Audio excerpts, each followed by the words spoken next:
Arum melihat Sigit, wujudnya Sigit ini pocong. Ketika Sigit ini sedang duduk di mana, tiba-tiba ini sepersekian detik Sigit ini berubah menjadi pocong dan ini perutnya ini membusung. Dan parahnya, ini di sekujur tubuhnya ini penuh dengan belatung dan darah.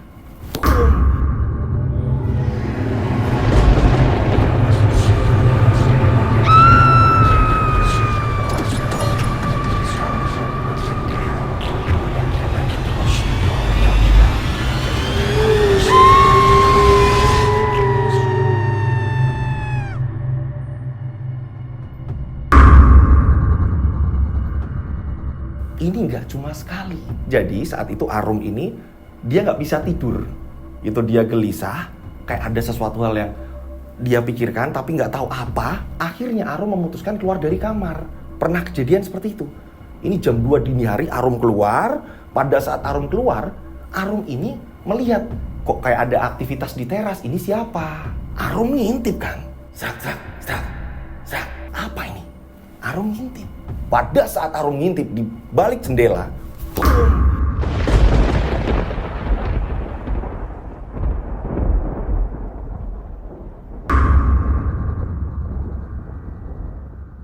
Assalamualaikum warahmatullahi wabarakatuh. Kembali lagi bersama saya Rian Agus Widodo, tentunya di channel Rian Agus Widodo. Apa kabar semuanya? Mudah-mudahan kalian dalam keadaan sehat walafiat. Itulah doa saya setiap hari. Monggo silakan absen, namanya siapa, kotanya di mana, biar saya kenal tambah deket dengan kalian semuanya. Gitu. Karena banyak yang baru pada masuk dan pada kenal Rian Agus Widodo gitu, channel horor ini gitu. Sebelum saya menceritakan cerita yang akan saya bawakan ini, saya Rian Agus Widodo dan tim ini mengucapkan berduka cita, selamat jalan untuk sahabat kita. Ada Didik Savanto yang biasa dipanggil Popo. Nah, beliau ini sahabat saya dari kecil. Semua kegiatan saya dalam berkarya, ini beliau benar-benar terus mendukungnya gitu. Kemarin, ini berapa hari sebelum meninggal gitu, ini banyak ngobrol tentang kehidupan kepada saya. Saya minta doanya, mudah-mudahan Didik Savanto, sahabat saya, Popo, amal ibadah ini diterima Allah Subhanahu wa taala. Di cerita kali ini kiriman dari subscriber. Benar-benar ceritanya wow sekali. Pas saya ini baca, wah, tepat nih di momen cerita kali ini berbau indigo. Ada kiriman cerita dari subscriber ini menceritakan, nah salah satu tokoh di sini kita sebut saja namanya Najib. Najib ini, dia ini dikaruniai indera keenam gitu. Ia bisa merasakan, ia bisa melihat sesuatu hal yang akan terjadi. Dan kadang-kadang dia juga melihat hal di sekitarnya, apa yang ia lihat ini tidak sesuai dengan penglihatan manusia pada umumnya. Nah, pada suatu ketika, Najib ini kaget ketika melihat sahabatnya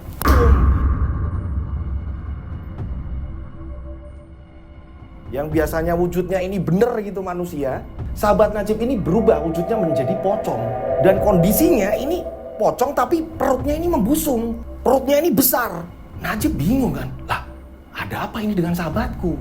Nah, hingga pada akhirnya Najib pun menyampaikan apa yang ia lihat kepada sahabatnya itu tadi. Kamu bakal dijadikan tumbal. Ah, kamu ngomong apa sih? Iya beneran. Dan aku melihat wujud kamu. Ini pocong. Perut kamu ini membusung. Aku melihatnya. Dan berapa detik kembali lagi ke wujud kamu. Dan ternyata ini sering sekali terjadi. Gitu. Jadi si sahabatnya tadi ini berubah terus. Dan perubahannya ini ke pocong. Dan perutnya ini membusung. Nah, si Najib ini tahu kalau sahabatnya ini dalam bahaya. Akan tetapi, sahabatnya Najib ini tidak menggubris. Kamu ngomong apa sih, Jib? Aku gak percaya dengan hal-hal seperti itu. Sekalipun kamu bisa menerawang kayak apa segala macam, aku gak percaya dengan hal-hal seperti itu. Loh, kamu ini hidup di kota loh. Kok malah percaya hal tahayul kayak gitu?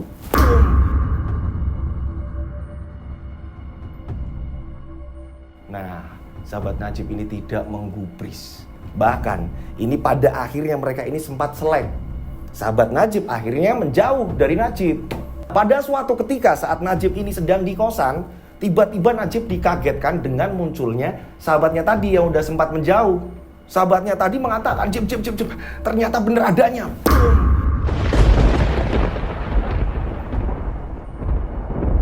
Bener adanya gimana? Bener apa yang kamu katakan? Aku mau ditumbalkan. Tanya itu. Ada yang melihat kalau aku ini wujudnya, ini berubah menjadi pocong dan membusung. Sesuai dengan apa kata-kata kamu. Nah kan, siapa yang melihat? Siapa yang memberitahu kamu? Najib tanya. Nah, sahabat ini mengatakan bahwa dia punya saudara yang sama-sama indigo seperti Najib. Anehnya, apa yang dikatakan saudaranya sama persis seperti apa yang dikatakan Najib. Jadi melihatnya ini sama, pocong dalam kondisi membusung. Jadi perubahan dari sahabatnya Najib itu pocong, terus perutnya ini membusung parah dan penuh dengan darah.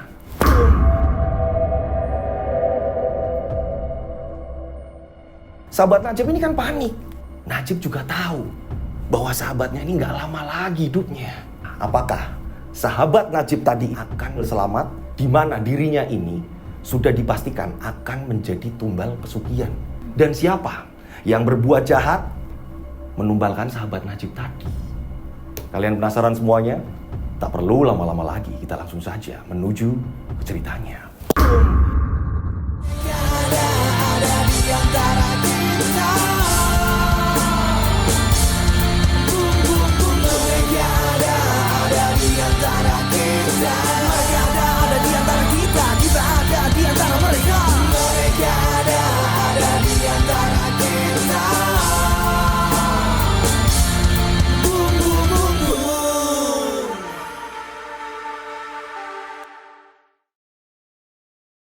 Karena ini ceritanya memang benar-benar wow, ngeri sekali, dan berapa kali ini pengirim cerita mengatakan, "Mas, tolong disamarkan semuanya, ini ngeri soalnya, Mas."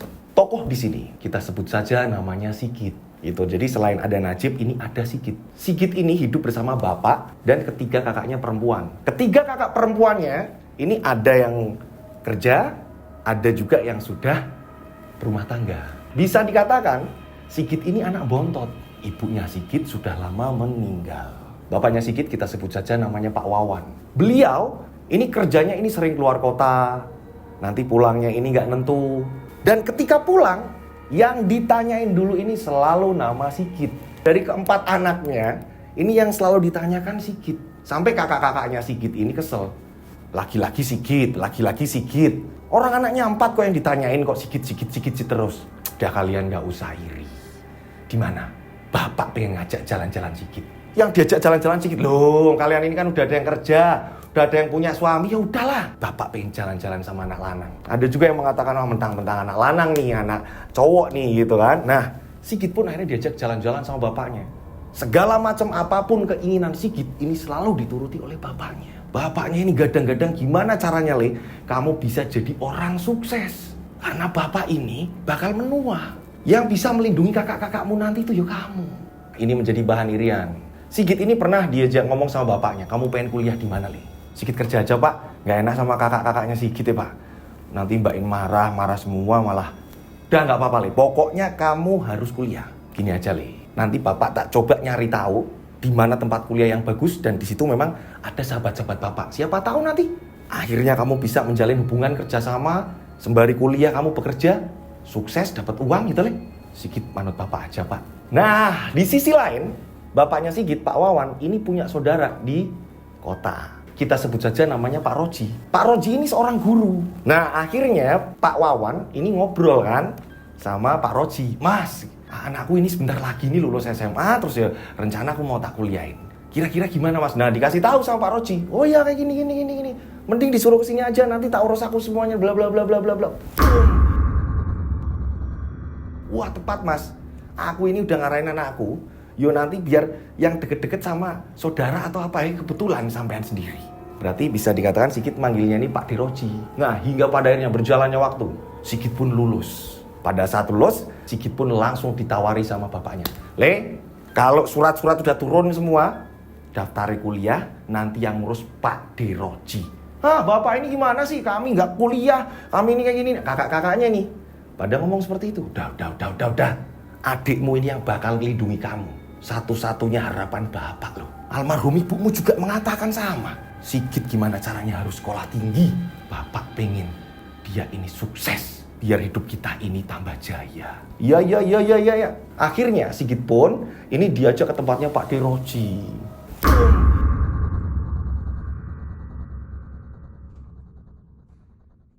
Disambutlah di situ, ya kan?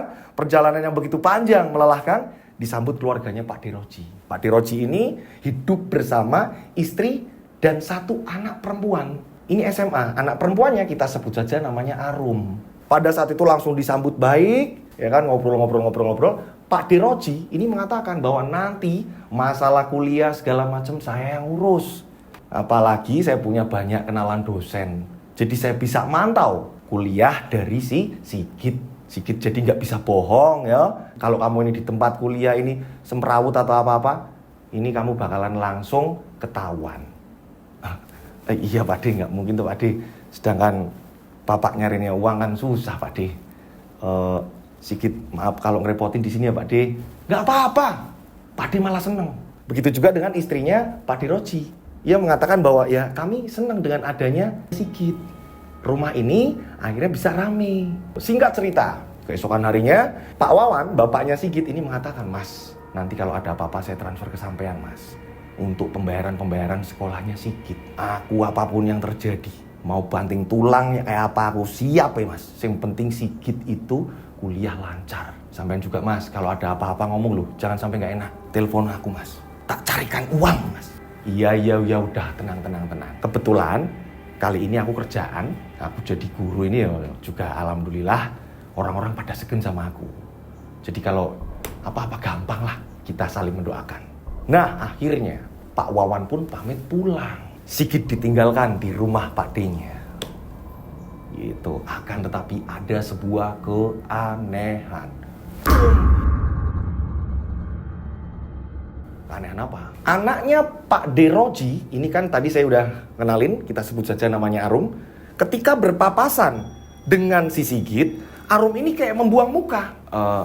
Mbak Arum, walaupun lebih muda dari si Sigit tetap manggilnya Mbak Arum karena kan sepupu yang lebih tua. Mbak Arum, ya, nggak ngelihat mukanya si Sigit gitu kan.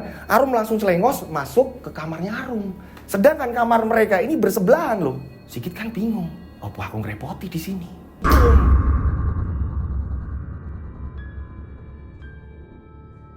Bahkan ketika makan bersama atau apa, Arum ini selalu nunduk. Bapak ibunya ini sudah ngasih kode ke Arum. Arum, iya Pak, kamu itu loh makan bersama mukanya kayak gitu. Iya Pak, Arum buru-buru soalnya Pak, ada urusan yang harus Arum kerjakan dari sekolah. Biasa Kit, Arum itu kayak gitu memang. Ya kayak ibunya dulu kayak gitu pas muda gitu. Suka yang menjap. Suka gitu. Pak ini gimana tuh Pak? Iya Pak D. Nah pada suatu ketika, karena Sigit kayak ngerasa di sini menjadi beban apa ya gitu kan ya. Dia bertanya-tanya kan dalam hatinya kan. Arum kok kayak gini terus? Akhirnya Sigit memberanikan diri ngobrol ke budenya. Sigit kebetulan ini dapat jam kuliah ini siang. Jadi di rumah hanya ada Sigit dan budenya. Bude lagi sibuk nggak? Lah ini nyiapin masak nanti kayak gini. Ada apa toh Git? Bantuin Bude sini ya. Kamu ngupas ini. Iya Bude. Sigit mau ngomong Bude. Ngomong apa Git? Sigit kan nggak tahu ya Bude.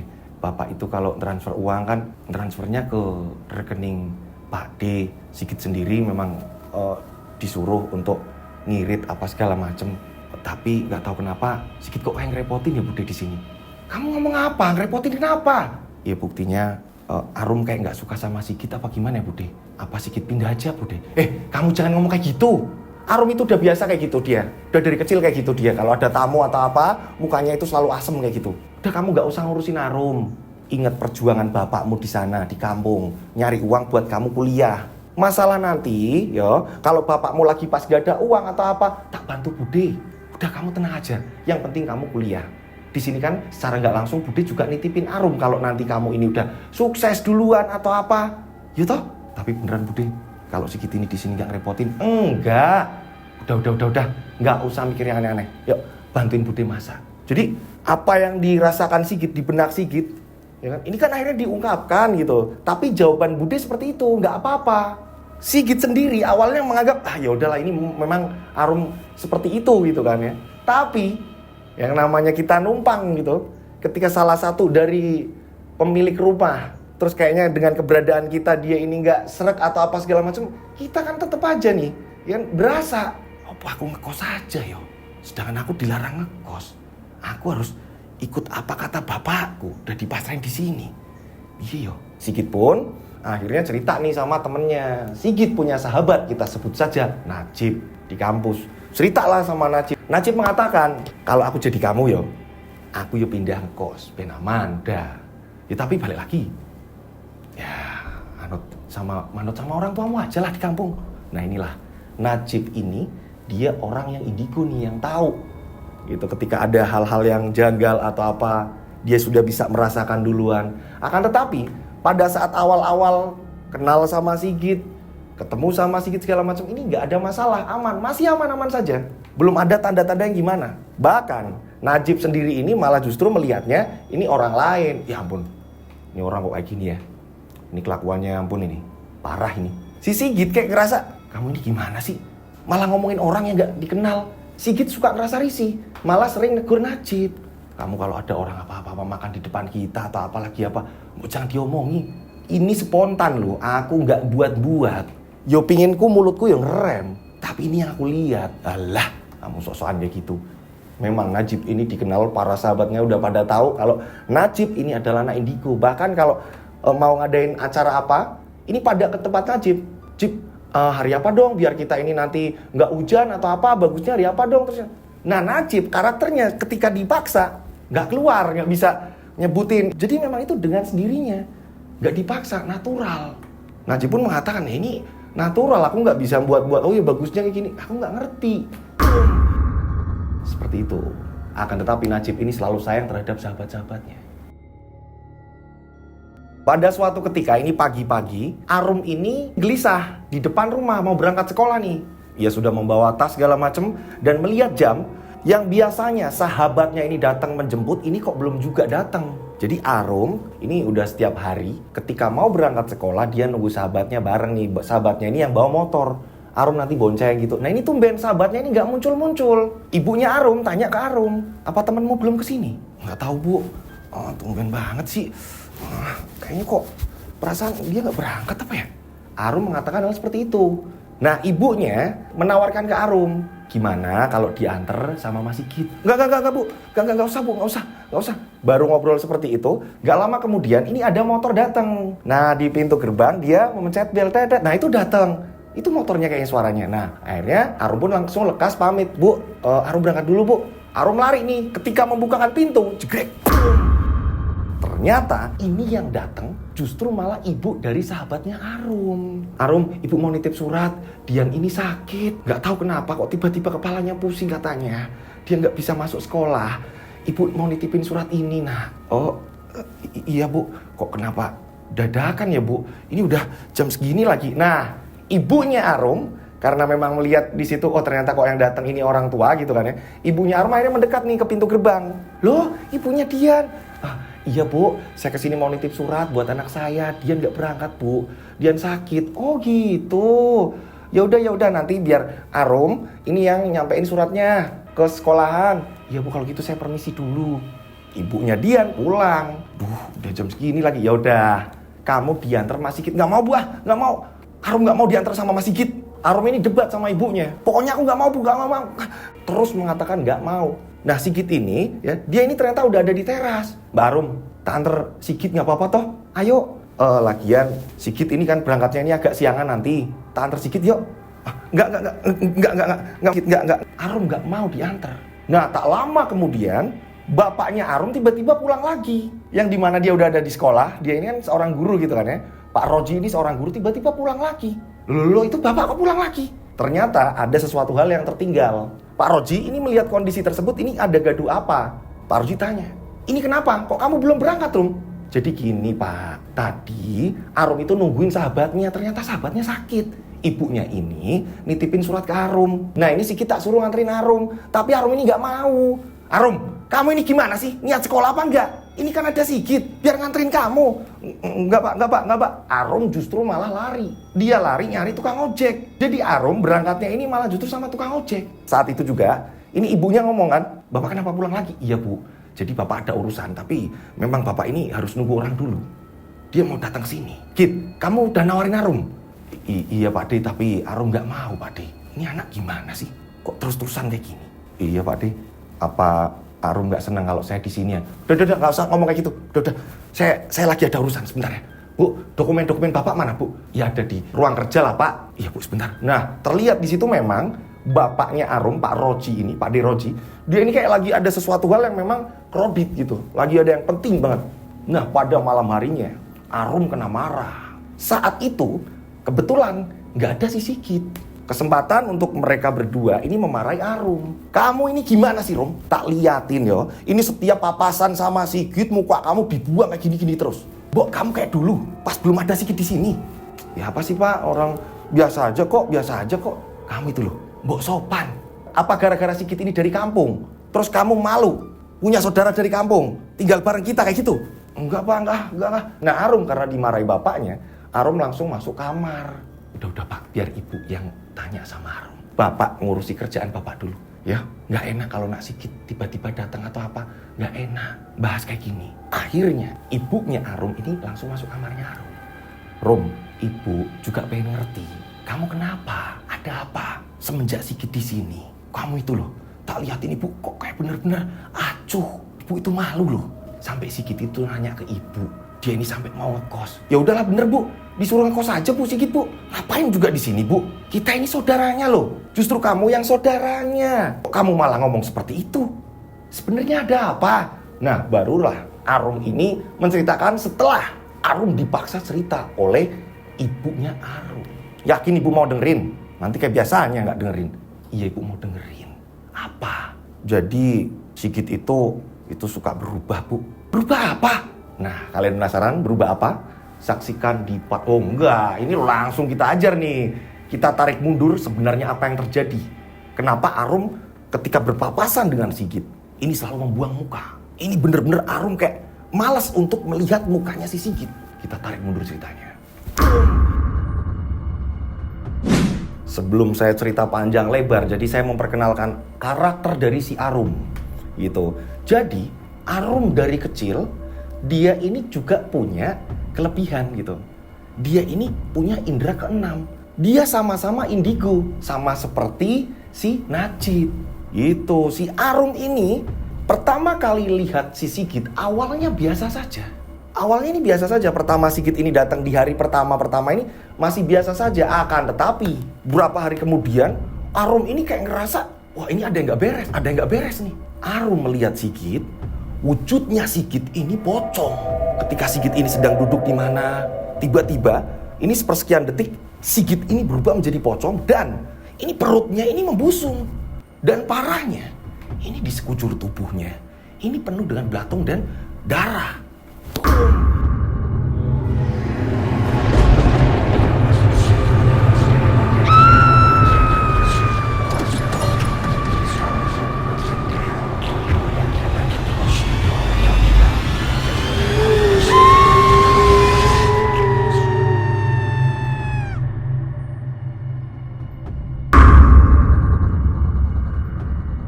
Ini nggak cuma sekali. Jadi saat itu Arum ini dia nggak bisa tidur. Itu dia gelisah, kayak ada sesuatu hal yang dia pikirkan tapi nggak tahu apa. Akhirnya Arum memutuskan keluar dari kamar. Pernah kejadian seperti itu. Ini jam 2 dini hari Arum keluar. Pada saat Arum keluar, Arum ini melihat kok kayak ada aktivitas di teras. Ini siapa? Arum ngintip kan. Zak. Apa ini? Arum ngintip. Pada saat Arum ngintip di balik jendela,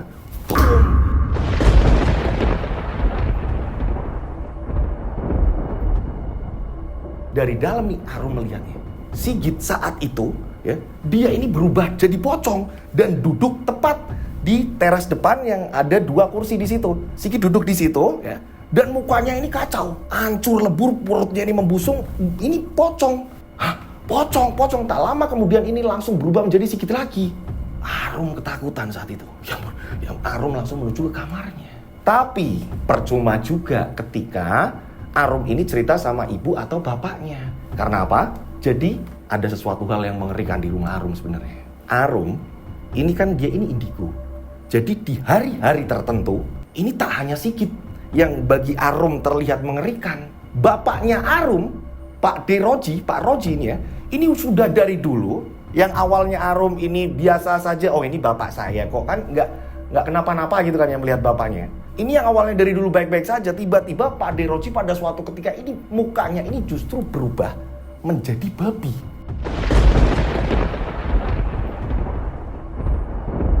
Ini yang pertama kali Arum lihat ini pada saat makan malam bersama di situ. Mereka bertiga makan malam, saat itu Arum kaget dan melempar piringnya.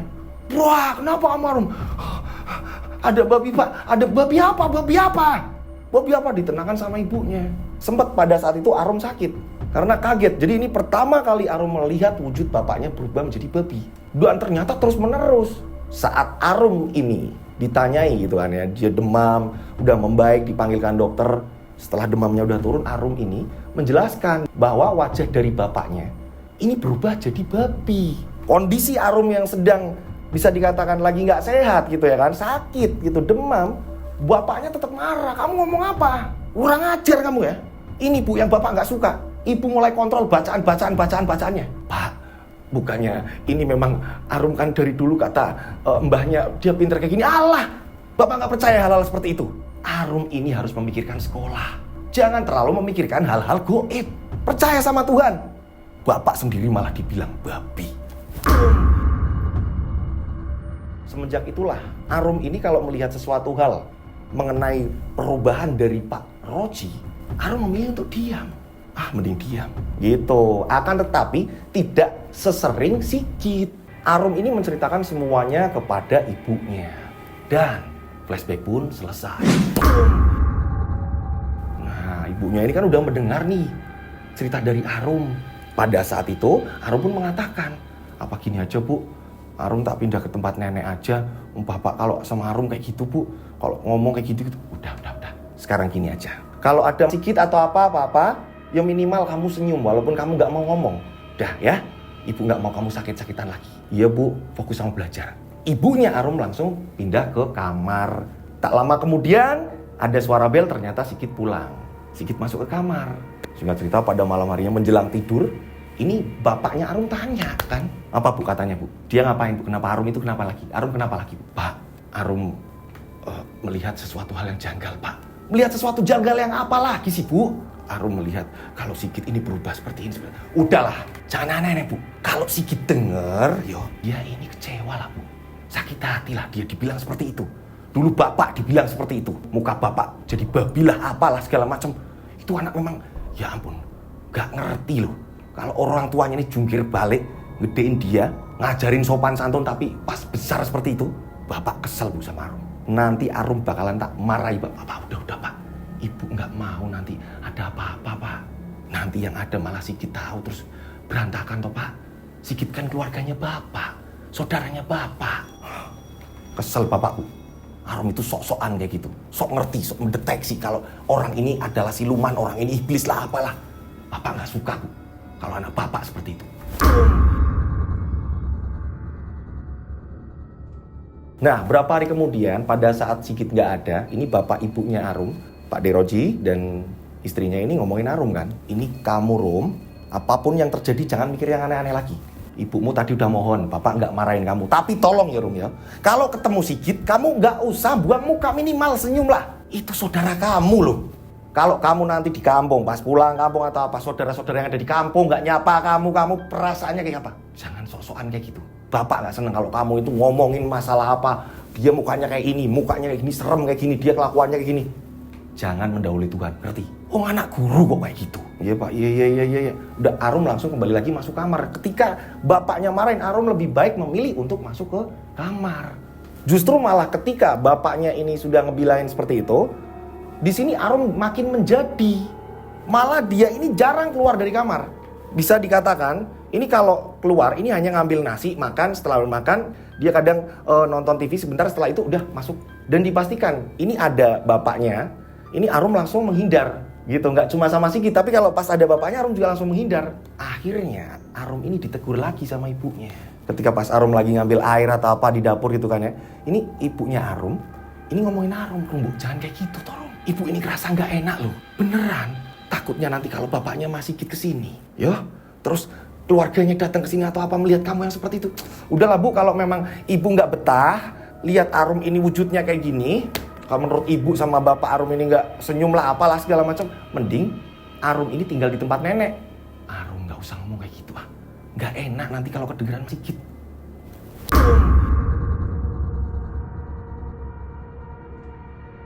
Pada saat itu Arum masuk ke kamar, ngambil barang-barang, baju-baju sekolah segala macam dimasukin ke tas. Arum ini justru malah mau nekat ke tempat neneknya. Jadi tempat neneknya kurang lebih ini jaraknya ini kurang lebih setengah jam gitu. Kalau ditempuh menggunakan ojek. Arum ini nekat, diikutin sama ibunya kan. Arum kamu gimana? Arum dengerin ibu dulu dengerin. Nah jadi gaduh. Bapaknya Arum yang sedang di kamar ini ikut keluar. Ada apa ini? Ada apa? Ada apa? Arum nih pak malah mau ke tempat nenek, malah mau ke tempat ibu. Rum kamu itu mau ngapain kamu ini? Jangan malu-maluin orang tua. Arum tidak menggubris apa kata bapaknya. Arum ini sudah hampir sampai pintu depan gitu kan ya. Ini dia mau membuka pintu.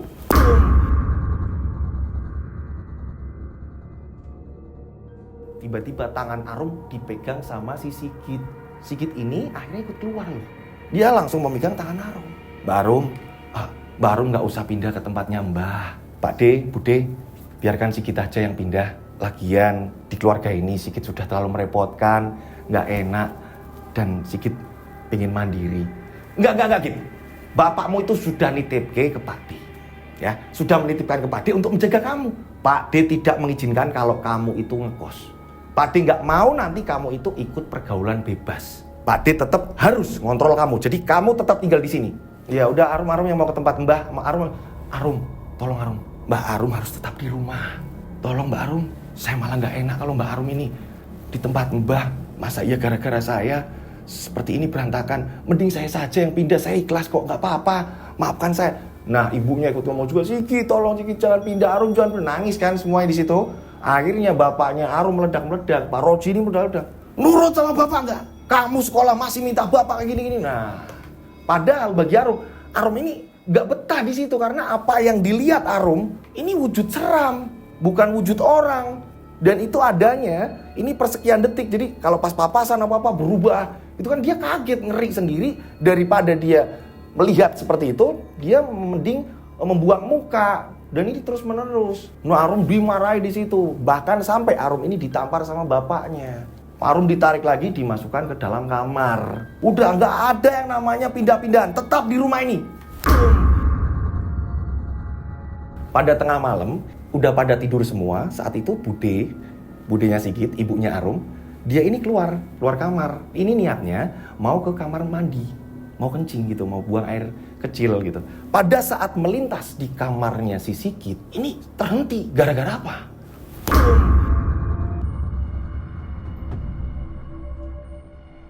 Mendengar ada suara orang nangis. Loh, ini kamarnya Sigit. Apa Arum ya yang ada orang nangis? Didengerin kan? Satu-satu, ternyata kamar Arum ini nggak ada suara, nggak ada aktivitas gitu. Berarti Arum tidur. Lah ini kok ada suara nangis siapa? Ternyata Sigit nangis di dalam kamar. Dan pada saat mau ngintip, ternyata memang pintu ini belum tertutup rapat. Jadi saat mau didengerin, pintu kedorong ke dalam gitu. Pas kedorong ke dalam, Sigit kaget kan. Ternyata budenya ini udah ada di depan pintu gitu kan. Maaf Sigit kenapa? Iya Bude, Sigit gugup langsung mengusap air matanya. Sigit, maafin Bude.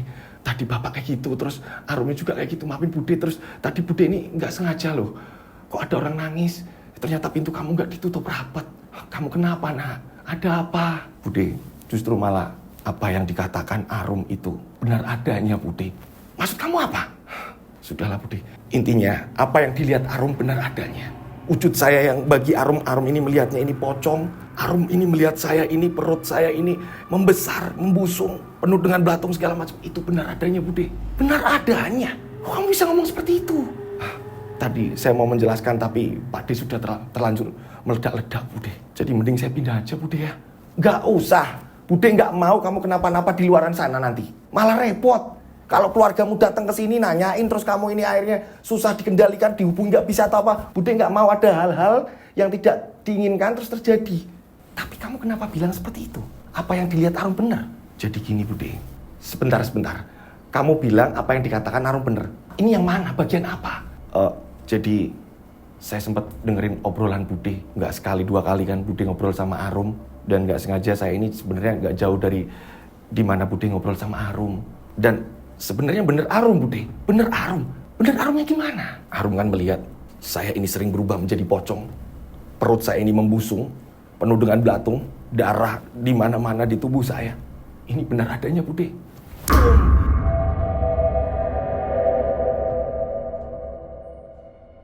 Loh, kok kamu ngomong kayak gitu?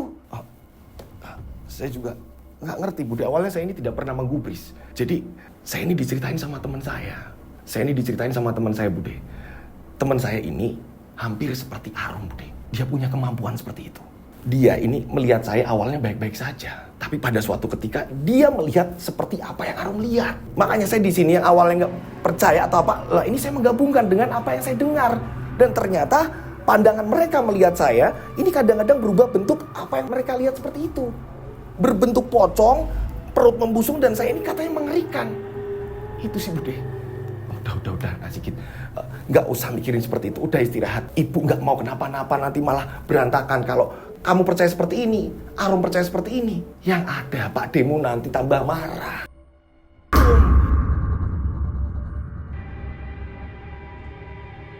Nah, di sini Sigit ini sudah sampai menerangkan hal yang sama, gitu. Nah, karena di sini ibunya Arum nggak mau tambah runyem, ibunya Arum menyuruh Sigit untuk istirahat karena besok pagi kuliah. Sigit ya, yang ada di kamar pada saat itu ia nangis, ya ini udah ngerasa aku harus pindah. Nggak mungkin aku tetap di sini. Kondisinya udah benar-benar nggak enak banget. Keluarga saling bermusuhan dan di situ dimulainya ini gara-gara Sigit ada di situ. Ketika Sigit memaksakan di situ kayak bertolak hatinya, aku harus pindah. Pada malam hari itu juga Sigit memastikan jika semua sudah istirahat, Sigit berkemas-kemas dan hanya meninggalkan sepucuk surat gitu. Karena Sigit tahu yang sering masuk ke kamarnya Sigit ini Budenya gitu, memastikan, nanyain udah makan belum atau apa, ketimbang Pak D-nya. Kalau Pak D-nya ini khusus di bagian kamu gimana kuliahnya, kamu gimana, aku dapat laporan kamu seperti ini, bener apa enggak, seperti itu. Nah, Sigit menuliskan surat di situ, Sigit berpamitan. Dan saat itu juga lewat jendela, lompat pagar, Sigit pergi kabur dari rumahnya Pak D Roji.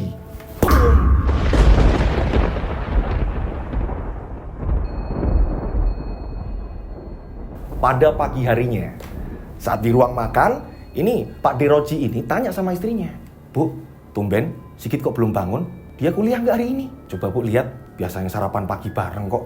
Pada saat mau manggil seperti itu gitu kan ya, ini di depannya kan ini ada Arum. Arum langsung buru-buru makan, diselesaikan. Ini Arum langsung ditanya sama Pak Deroji, kamu itu loh kalau Bapak ngomong soal Sigit, kamu langsung seperti itu. Enggak Pak, soalnya udah ditunggu sebentar lagi, dia datang kok Pak. Ya. Nah, tak lama kemudian, ya, ibunya ini langsung manggil, Bapak! Ada apa itu ibu kamu? Ada apa? Makan belum selesai ya kan? Ini Pak Roji langsung menuju ke kamarnya si Sigit. Kaget, ada apa ini? Ternyata pada saat mereka ini ke dalam, ini kan memang Sigit sudah kabur dari semalam. Pak, Sigit nggak ada di kamar, Pak. Sigit nggak ada di kamar. Hanya ada sepucuk surat pamitan. Ini bocah gimana sih? Kok bisa-bisanya kayak gini? Ini semalam gimana ceritanya? Ya, ibu bingung Pak. Gimana Pak ini kalau terus dari keluarga Bapak nanyain atau apa-apa segala macam, ibu itu sering kepikiran kalau gini Pak.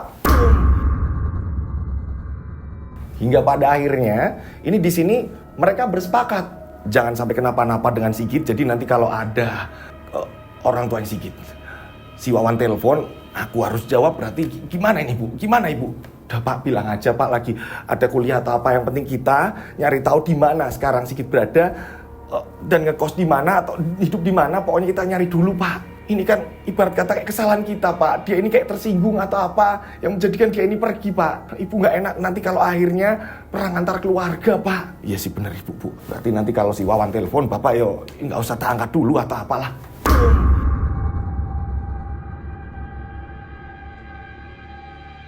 Ternyata memang benar ketika dari keluarganya Sigit yang di kampung, Pak Wawan telepon, ini nggak diangkat-diangkat. Akhirnya hanya dibalas sebuah pesan saja gitu kan. Sigit baik-baik saja gitu. Kalau mau transfer atau apa-apa segala macam, monggo. Nanti tak sampaikan ke Sigit, hanya sebatas itu. Hingga pada akhirnya mereka pun mencari keberadaan Sigit tanya ke sana kemari gitu kan ya, para sahabatnya, terus kenalan-kenalan bapaknya, dosen-dosen yang dimana ngajar di kampusnya si Sigit. Ini mereka mengatakan, loh Sigit tadi berangkat kok, tapi kami nggak ngerti, kami nggak bertanya Sigit sekarang tinggal di mana, kan kita nggak bertanya Pak. Gitu, kita pikirnya ya masih tinggal di tempat sampai, wah ini Sigit nggak di rumah, ini gimana? Nah, ini dicari, teman-temannya ini nggak pada tahu. Itu ditanyakan ya kan, dosennya ini nanya, Sigit sekarang tinggal di mana? Nggak ada yang tahu keberadaan Sigit. Padahal tadi sempat ikut beberapa kali pelajarannya gitu. Nah si dosen ini akhirnya ngabarin lagi kan ke Pak Deroji. Ini belum ketemu Pak Sigit di mana keberadaannya, dia ngekos di mana, tinggal di mana, kita belum ketemu. Nanti kalau pas pelajaran saya lagi atau apa, nanti coba saya tanyakan. Ya tolong ya. Gimana caranya biar saya ketemu sama si Sigit. Ini berjalannya waktu, Pak Deroji ini kan nunggu kabar dari orang-orang yang ia kenal. Sigit gimana, terus berangkat kuliah apa enggak segala macam. Ternyata dari kampus ini, dari salah satu dosen yang dikenal sama Pak Deroji itu mengabarkan Sigit sudah lama dia ini tidak masuk ke kampus.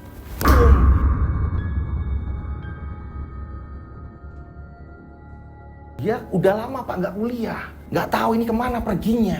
Tambah deg-degan lagi mereka. Keluarga Pak Deroji ini tambah bingung, di mana ini bocah? Ada sebuah kejanggalan yang dimana bagi budenya Sigit, ibunya Arum, ya kan, istri dari Pak Roji gitu kan, ini ngerasa ada yang aneh terhadap suaminya. Anehnya kenapa?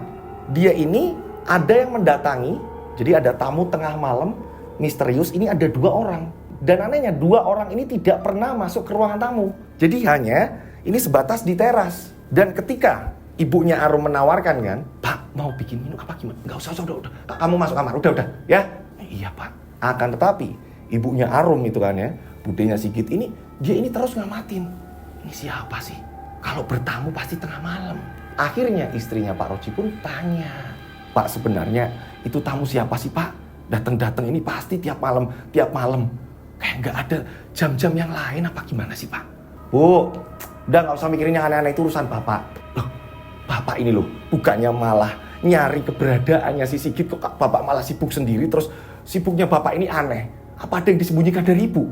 Udahlah Bu, ya wajar lah ini bentuk dari, ya Bapak berusaha sambil nyari Sigit. Itu teman-teman Bapak dan ini untuk kelangsungan kehidupan kita, ini biar sukses. Udah, Ibu nggak usah mikir yang aneh-aneh, itu urusan Bapak. Lagian, mau bertamu tengah malam atau apa, kan Bapak udah ngomong, nggak usah dibikinin minum atau apa-apa, nggak usah. Bapak nggak akan ngerepotin Ibu.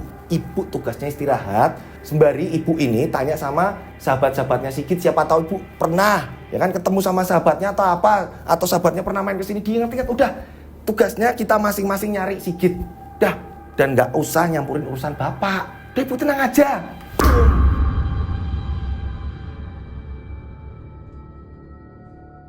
Akan tetapi istrinya Pak Roji ini kayak ngerasa ada yang nggak beres, janggal, dan ini mereka ini bisnis apa?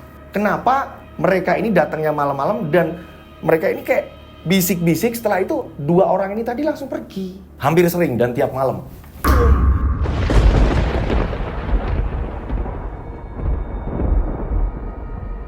Hingga pada akhirnya seringlah terjadi pertengkaran di rumah, berantem gitu. Sampai Arum ini ngomong, udah terus berantem aja, terserah mau gimana, mau dihancurin rumahnya atau apa. Karena Pak Deroji ini kayak nggak terima kalau istrinya ini nuduh A, B, C, D, E gitu.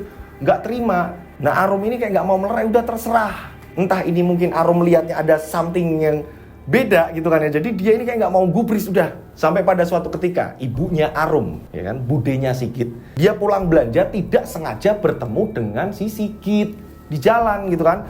Kayak Sigit disamperin kan. Pada saat disamperin Sigit kaget kan. Sigit, Bude, ya ampun, Bude ini kepikiran loh, keluarga ini mikirin kamu. Bude bingung harus jawab apa ke bapakmu. Kalau bapakmu telepon ini, kamu hidup di mana, Le? Kamu hidup di mana? Ditanyain kan sama Bude. Sigit bingung harus jawab apa. Udah Bude, tenang Bude, nanti malah orang-orang pada ngeliatin kita. Iya Le, kamu kemana aja, kami kepikiran. Sering sekali, akhirnya Bude ini sering ribut sama Pak Demo itu loh. Nah udah Bude, nggak enak Bude dilihat sama teman-teman. Udah sekarang gini aja, mending Bude ke kosan Sigit. Sigit sekarang kos di sini Bude, ada di suatu tempat. Nah akhirnya menuju ke kosannya si Sigit.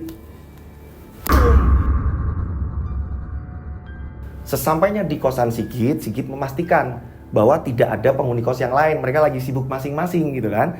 Nah, di teras depan kosan, Sigit pun akhirnya ini mempersilahkan duduk budenya. Sigit sekarang di sini bude, dan memang Sigit sudah lama nggak berangkat kuliah bude. Sigit ini sedang ada sesuatu yang harus Sigit lewati bude. Kamu kenapa sih? Ada apa? Bude ini bingung. Gimana ya ceritanya bude? Saya takut salah memulai ceritanya loh bude. Nggak apa-apa, nah ada apa sebenarnya, ada apa? Kan bude ngomong tetap di sini, tetap di rumah. Kok kamu malah kabur? Gini loh bude, saya ini sedih kalau Pak D terus marahin Arum yang bener-bener didengarnya ini kok pedih bude di kuping bude. Arum itu bude benar adanya bude.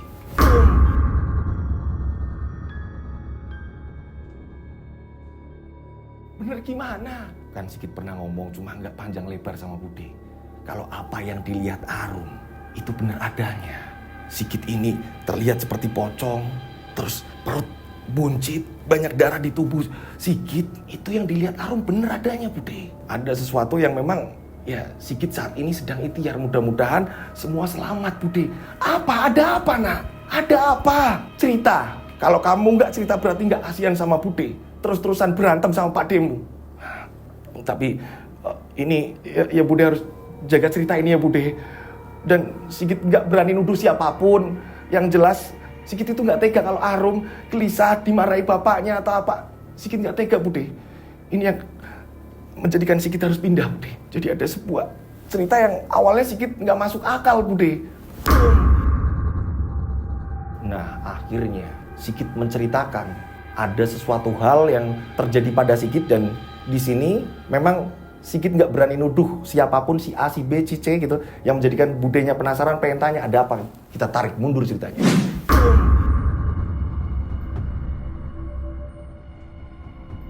Sigit menceritakan semuanya dengan detail. Jadi awalnya pada saat itu ini kan Najib sering ngomong, aku lihat kamu kok kayak gini-gini. Sigit ini kan nggak pernah gubris awalnya. Akan tetapi Sigit ini sebenarnya dia sering sekali dimimpikan hal yang mengerikan saat tidur di rumahnya Pak Deroji. Gitu, saat dia tinggal di tempatnya Pak Deroji, ini malam-malam Sigit itu dia ini tiba-tiba membayangkan kayak tempat yang memang gelap, bebatuan kayak gua.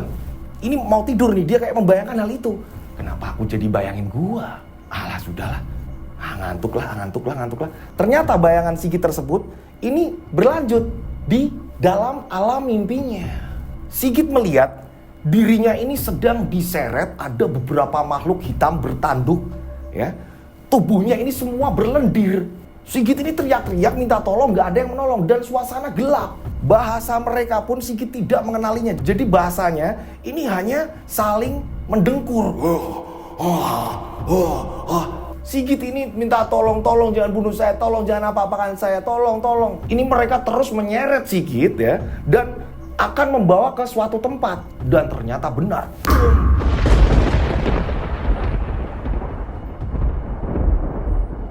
Ini ada suatu tempat ya, di mana batunya ini keseluruhannya untuk bagian lantai dasarnya ini runcing semua batunya.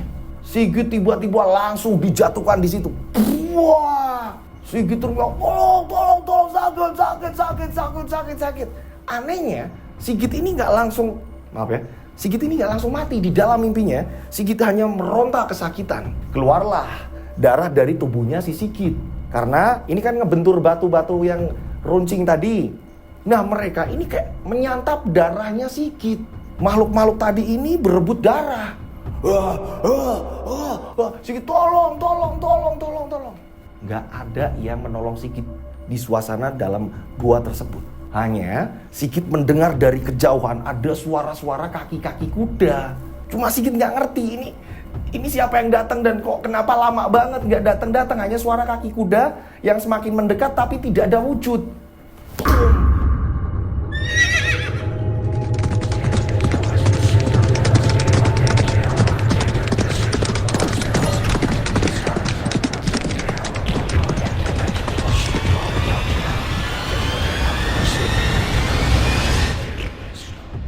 Ini terus-menerus di mimpinya Sigit hingga pada akhirnya, ya kan? Setelah Sigit juga ngerti, oh Arum ini juga seperti ini, kok sama ya, kok kayak gini gitu kan? Sigit akhirnya cerita sama si Najib. Selang berapa hari setelah kejadian itu, Najib mengatakan, kamu disuruh pergi ke rumahku. Kamu harus ketemu bapakku. Demi keselamatan kamu. Aku kan udah ngomong, kamu dalam bahaya tapi kamu gak pernah gubris. Sekarang udah mepet kayak gini, kamu baru ngomong, kamu itu lagi dalam bahaya. Makanya, kamu tuh mbok dengerin temen ngomong. Kamu malah sering menghindar loh. Kalau aku ngomong kayak gini, kamu menghindar. Aku ngomong kayak gini, kamu malah pergi. Pas giliran udah kayak gini genting, bapakku ngingetin. Aku udah nanya sama bapakku, apa yang terjadi di kamu baru seperti ini. Ya udah, aku nggak ngerti, Cip. Tolong aku, Cip. Akhirnya datanglah ke rumahnya Najib, bertemu dengan bapaknya Najib. Ternyata memang bapaknya Najib ini kayak orang pinter, kayak orang yang tahu. Jadi Najib ini langsung keturunan dari bapaknya, bisa mengerti hal-hal seperti itu. Saat itu, ya, ini Sigit diajak ke ruangan tempat bapaknya ini. Kalau pas manjatkan doa, kalau lagi nolong orang sakit atau apa, dibawa ke tempat itu. Tempatnya ini hanya tempat pakai karpet di dalam ruangan. Sigit di situ melihat banyak air mineral di situ. Apa ini kalau orang yang berobat gitu kan ya? Ini mungkin dikasih air mineral ini atau gimana gitu kan? Si Sigit pun dibacakan doa, Sigit disuruh mengikutinya. Nah, setelah selesai, kembali ke ruang tamu. Di situ bapaknya Najib hanya memberi tasbih. Tasbih ini bentuknya ini agak unik. Jadi sebagian dari batu, sebagian dari kayu. Itu bulatan-bulatannya itu, butirannya ini sebagian dari batu, sebagian dari kayu. Ini ya, kalau kamu habis sholat, berdoa, wirid atau apa segala macam, ini pakai tasbih ini. Dan jangan sampai ditinggal, sering dibawa aja. Dan kalau mau tidur, ya, ini ditaruh di bawah bantal. Pak, tapi sebenarnya apa Pak yang terjadi dengan Sigit? Sigit juga bingung Pak. Sigit kayak ngerasa benar-benar di rumah itu nggak betah. Dan kondisinya mereka ini Pak adenya Sigit, budenya Sigit, terus anak yang perempuan nih, mereka semua kayak pada berantem Pak. Sigit bingung. Biar Najib aja yang jelasin. Ya, Bapak ini nggak pengen nuduh apa-apa. Jib, kamu yang jelasin. Lagian dia sudah besar. Dia bakalan bisa tahu, dewasa menyikapinya. Cip, ini gimana Cip? Ya masa diceritain semua Pak? Apa gimana Pak? Jadi gini, kamu ceritakan intinya dia dalam bahaya.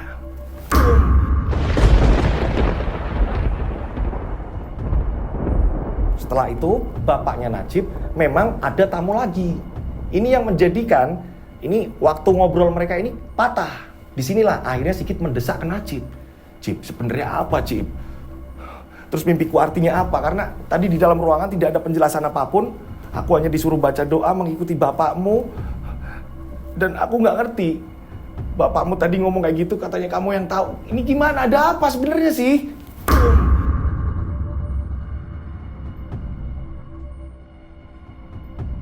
Nah, Najib ini menceritakan akhirnya. Jadi gini, aku dan bapakku ya nggak berani nuduh gitu. Di sini hanya menolong kamu agar selamat. Berusaha semaksimal mungkin. Kami minta bersama perlindungan dari Allah dan kamu ini selamat. Biar kamu ini selamat. Jadi intinya ada orang yang ingin menumbalkan kamu. Ada orang yang menginginkan nyawamu. Dan pelakunya ini Bapak memang gak ngomong ke aku. Intinya Bapak menemukan aura dari orang terdekatmu. Hanya itu. Bapak gak ngomong si A, si B, si C. Bapak gak ngomong itu. Apa jangan-jangan Pak Deroji? Tapi mana mungkin? Kenapa bisa seperti ini? Makhluk-makhluk tadi yang ada di mimpimu itu, ya benar adanya. Di kemudian hari itu, nanti kamu akan dibawa ke alam itu dengan nyata. Kamu akan melihatnya dengan nyata. Tidak lagi di mimpimu. Nah, sekarang gini, kamu gak usah mikir pelakunya ABC-nya. Kita dewasa bareng-bareng, kamu gak boleh dendam sama siapapun. Tasbih itu turutin aja. Sesuai dari Bapak tadi ngasih mandat, ngasih arahan. Udah gitu aja. Nanti kalau ada apa-apa kan kamu bisa telepon aku, telepon Bapak atau apa. Yang penting dilakoni dulu. Ya ini kamu gak usah takut. Karena ya tasbih itu kan sudah dikasih sama Bapak. Siapa tahu dengan adanya kamu nanti rajin sholat, berdoa segala macam, makhluk-makhluk itu tidak datang lagi di mimpi kamu. Tak bantuin doa. Enggak, kalian ada sesuatu hal yang pasti diumpet-umpetin. Apalagi. Dan makhluk-makhluk itu dari mana asalnya? Dan mereka ini mau ngapain aku? Loh, kan aku udah bilang. Mereka ini kayak ngasih tahu terlebih dahulu. Kamu kayak dikasih tahu. Nanti terjadinya seperti itu. Nah, kami berdoa agar semua itu akhirnya gagal, tidak terjadi. Gini, tapi kamu janji nggak usah takut ya. Mudah-mudahan semuanya hilang aman, keluarga itu aman juga. Dan nggak ada orang yang di situ mencelakai kamu atau keluarga mereka atau apa, nggak ada lagi. Iya Cip, jadi gimana Cip? Intinya, makhluk-makhluk itu bersarang tepat di kamar kamu. Mereka ini sebenarnya sedang mengintai kamu. Ketika kamu di luar rumah, ketika kamu sudah berada di luar, mereka ini ngikuti. Dan mereka ini berhentinya di depan teras. Ada halaman kan di situ, ya kan? Ada halaman di situ. Terus ada pohon yang besar nggak di pojok? Ada pohon besar.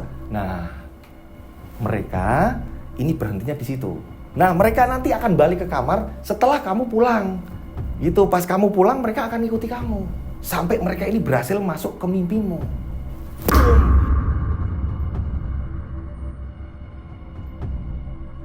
Di sini, ya kan, Sigit yang awalnya nggak percaya, akhirnya kan dia ini jadi percaya gitu kan. Karena banyak persamaan nih. Apa yang dilihat oleh Najib selalu sama seperti apa yang dilihat oleh Arum. Ini yang menjadikan Sigit yakin ini ada sesuatu hal yang terjadi padaku, ini yang bahaya banget, ini berarti benar. Najib pun mengatakan, udah pokoknya kamu pulang dulu, kami berdoa bersama, dan ingat pesannya dari bapakku dilakukan. Tapi Jib, ngeri gak sih Jib di sana? Udah pokoknya kalau ada apa-apa kamu tinggal telepon aku kok. Ya? Iya. Nah, pada akhirnya Sigit pun pulang. Dan benar adanya, pada saat tasbih itu sudah mulai ia gunakan, setelah sholat, berdoa segala macam, dan pas mau tidur tasbih itu ditaruh di bawah bantal tempat ia tidur. Sigit sempat yang memang tenang dia, gitu, tenang. Dia nggak dimimpiin apa-apa lagi, sempat tenang. Ngabarinlah ke Najib, aman kok Cip, ya bismillah terus gitu kan. Pada saat itu ini nggak sengaja, entah karena memang tali dari tasbih itu memang sudah rapuh, nggak sadar nih saat Sigit ini tidur, tiba-tiba Sigit terbangun lagi. Sigit terbangun gara-gara Sigit kembali lagi dimimpikan hal itu. Kenapa mimpi itu masih ada lagi? Sigit ngecek ke arah tasbihnya, bantal ini dibuka. Ternyata butiran-butiran tasbih itu ini sudah nyebar, talinya ini putus. Ada petanda apa ini? Nah, semenjak itu sering sekali nih, ya kan, terjadi cekcok di rumahnya si Pak Deroji, antara Pak Deroji ke Arum, ya kan. Tapi ya ujung-ujungnya ini perkaranya gara-gara Sigit di situ. Ini yang menjadikan Sigit, ya kan, yakin kapan harinya aku bakalan harus pergi dari sini. Saat itu sempat nggak bertemu dengan Najib berapa kali. Najib ini masih ada urusan sendiri yang memang dia nggak bisa berjumpa dengan si Sigit. Nah, karena Sigit nggak kuat, mimpi itu kembali lagi datang segala macam, ini yang menjadikan Sigit kabur dari rumah itu. Gitu. Memang sudah sempat menceritakan kepada Bude gitu kan mengenai apa yang dilihat Arum ini sebenarnya benar Bude.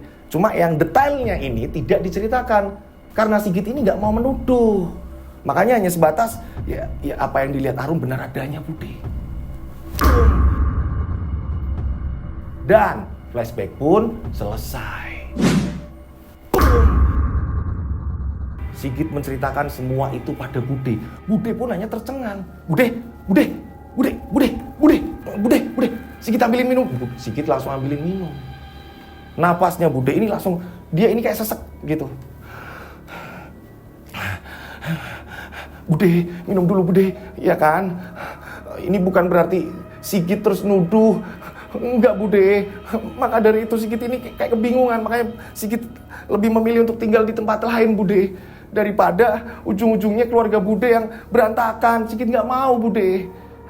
Bukan, justru Bude ini kepikiran, apa jangan-jangan pademu.